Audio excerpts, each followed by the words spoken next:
बोलो राम जी महाराज की जय। सदगुरु सुखराम जी महाराज ने धन्य हो। सदगुरु कबीर साहब ने धन्य हो। गुरुर ब्रह्मा गुरुर्विष्णु गुरुर्देवो महेश्वरा गुरुर साक्षात् परब्रह्म तस्मै श्री गुरुवे नमः।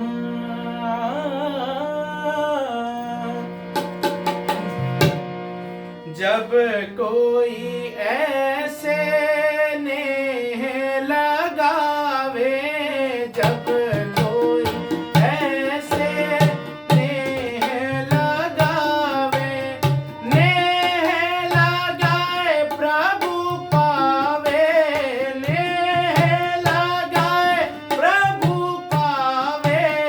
जब कोई ऐसे नेह लगावे, जब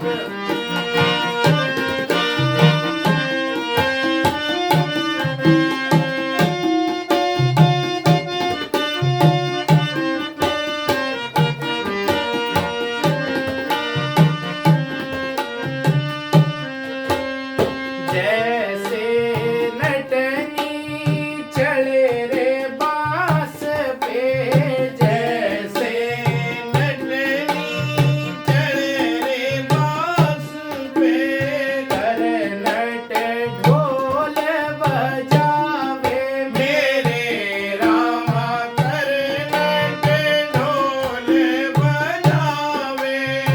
आपे नाचे जगत रिझावे, आपे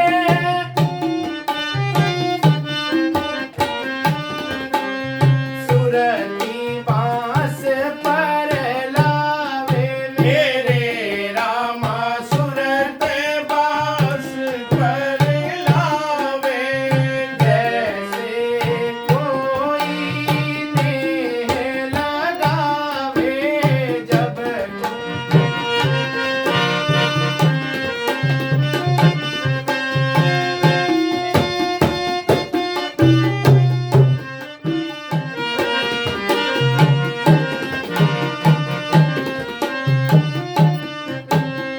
जैसे बिटिया चले रे सासुरे, जैसे बिटिया चले रे सासुरे, नैना नीर बहावे मेरे रामा, नैना नीर बहावे। मात पिता की सुध बिसरा के, मात पिता सुरती पिया संग लावे मेरे रामा, सुरत पिया संग लावे। जब कोई ऐसे नेह लगावे, जब कोई ऐसे नेह लगाए प्रभु पावे, नेह लगाए प्रभु पावे। जब कोई ऐसे नेह लगावे,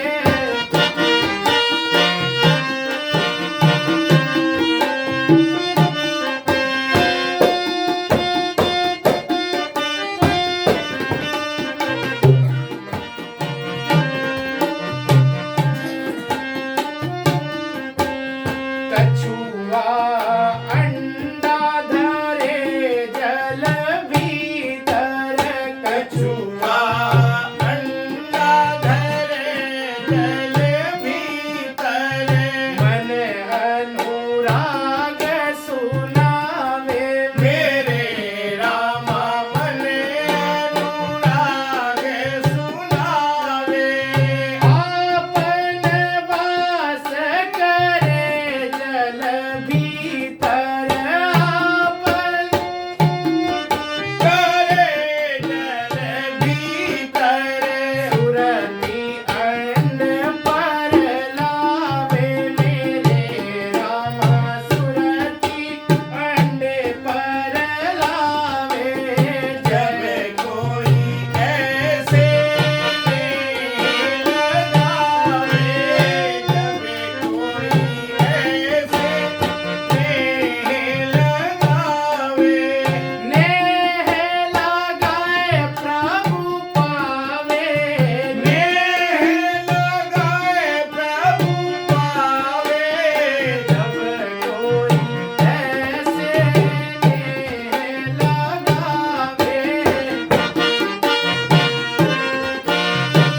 सदगुरु कबीर ने संत कबीर ने अपनी वाणी में प्रेम की परिभाषा बताई है कि हमें परमात्मा से प्रेम किस प्रकार करना है। कबीर साहब कह रहे हैं कि जब कोई ऐसे नेह लगावे तो नेह लगाए प्रभु पावे। जब भी कोई परमात्मा से सच्चा प्रेम करता है तो परमात्मा उसकी पुकार को जरूर सुनता है और उसे निज नाम की प्राप्ति जरूर होती है। कबीर साहब कहते हैं कि जैसे नटनी चढ़े बांस पे तर नट ढोल बजावे।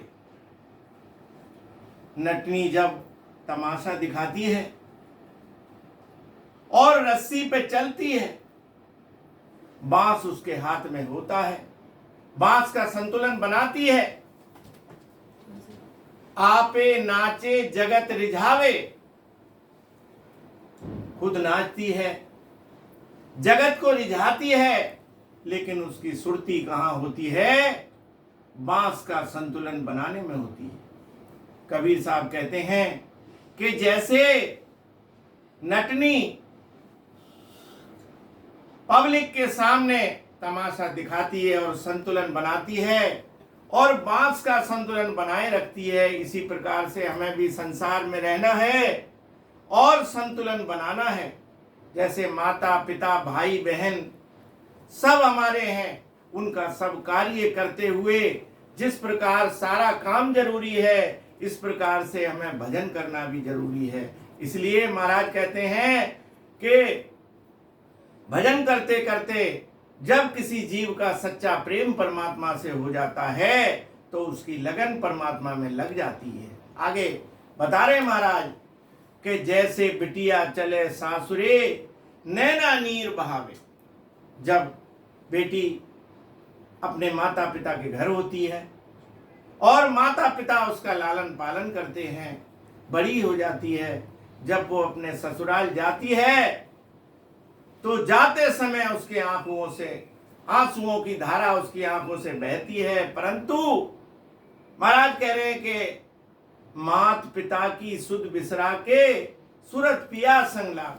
जैसे माता पिता के घर रहती है, लेकिन जब उसकी शादी हो जाती है तो माता पिता के घर को भूल करके वो पति के घर को अपना घर समझती है और अपने पति के घर से उसकी सच्ची प्रीत हो जाती है। ऐसे ही महाराज फरमा रहे हैं कि कबीरा ये घर प्रेम का, खाला का घर नाए, और शीश उतारे भुई धरे तो ही बैठे और माए। महाराज कह रहे हैं कि ये घर प्रेम का, ये परमात्मा से सच्चा प्रेम करने का समय है। ये हमारा समय, मनुष्य का शरीर हमें मिला हुआ है और ये हमारी मौसी का घर नहीं है। महाराज कह रहे हैं कि इस घर में, यहाँ जब हम संसार में आए हैं, परमात्मा से वादा करके आए हैं कि हमें तुम्हारा भजन करना है, सिमरण करना है, लेकिन यहाँ पे आके जब हम भजन नहीं करते तो परमात्मा से हमारा सच्चा प्रेम नहीं है। आगे महाराज बता रहे हैं कि कछुआ अंडा धरे जल भीतर मन अनुराग सुनावे। कछुआ और कछुई जब अंडे देते हैं और नदी के किनारे रेत में अंडे रख देते हैं, नदी के किनारे रेत में अंडे उनके रखे जाते हैं और अंडे रख करके वो नदी में दोनों चले जाते हैं, वहीं से उस पर सुरती फेंकते हैं और सुरती से उनके अंडे पक जाते हैं। प्रेम की पराकाष्ठा तब हो जाती है जब उस अंडों में से बच्चे निकलते हैं और वो वहां जाकर के अपनी माता को पहचान लेते हैं। कैसा प्रेम है! ऐसा प्रेम अगर हमारा परमात्मा से हो जाए, सच्चा प्रेम, तो हमारे जीव का कल्याण हो जाएगा। आगे महाराज बता रहे हैं कि जैसे सरब चरत बनी में ओस चाटने आवे। जो मणिधारी नाग होता है वो जब ओस चाटने के लिए निकलता है तो अपने मुंह से मणि निकाल करके बाहर रख देता और उसके उजाले में ओस चाटता है। लेकिन जब मणि चोरी करने वाले लोग उसकी मणि को चुरा लेते हैं, उसकी मणि के ऊपर कोई बर्तन नाद वगैरह रख देते हैं और जब सर्प को मणि नहीं मिलती तो वो सर पटक पटक के अपनी जान दे देता है। जिस प्रकार से सर्प को मणि से सच्चा प्रेम है, ऐसे ही हमारा परमात्मा से सच्चा प्रेम होना चाहिए। आगे महाराज बता रहे हैं कि ज्यों पनिहारी भरे कुंभ जल, कर छोड़े बतियावे। राजस्थान में आपने देखा होगा पानी की वहां बहुत कमी है। जब वहां पे सखियां पानी भरने जाती हैं तो अपने सर पे कई कई घड़े रख लेती हैं और बातें करती चली जाती हैं, लेकिन उनके घड़े नहीं गिरते। क्यों? उनका संतुलन बनाने में लगा रहता है, उनका मन जो है वो संतुलन बनाने में लगा रहता है और उनकी सुरती उनके घड़ों पर होती है। तो महाराज कह रहे हैं कि हमें संसार में रहते हुए परमात्मा के नाम में सच्ची लगन लगानी है, सच्चा प्रेम करना है परमात्मा से। महाराज कह रहे हैं कि औरत हेत भरतार मीन जल प्रीत पिछाने। जैसे स्त्री अपने पति से प्रेम करती है, मछली जल से प्रेम करती है, भौरा कली से प्रेम करता है और जौंक जो है जखम से प्रेम करती है। महाराज कह रहे हैं कि ऐसा चितमन चाहिए साहिब सू दिन रात, तब माने सुखराम के हर जन की हर बात। अगर ऐसा प्रेम परमात्मा से हो जाए तो हमारी लिव लगने में, परमात्मा का ध्यान लगने में देर नहीं लगेगी। आगे महाराज बता रहे हैं कि धूप दीप और वेद अर्गजा, ज्ञान की आरती गावे। महाराज जी कह रहे हैं कि ऐसी आरती निस्दिन करिए और राम सिमर भव सागर तरिए। आरती कौन सी करनी है? राम नाम का सिमरण करना है, सांसों सांस भजन करना है। तो महाराज कह रहे हैं धूप दीप और वेद अर्गजा, ज्ञान की आरती गावे और कहत कबीर सुनो वही साधो, फिर जन्म नहीं पावे। जो इस प्रकार से प्रेम सच्चा परमात्मा से करता है और सतगुरु विधि से सांसों सांस भजन सिमरण करता है, तो महाराज फरमा रहे हैं कि उसकी सांची लगन परमात्मा से लग जाती है, सुरती शब्द का मेल हो जाता है और उसका आवागमन मिट जाता है और उसको दूसरा जन्म धारण नहीं करता। बोलो सतगुरु सुखराम जी महाराज ने धिन्न हो।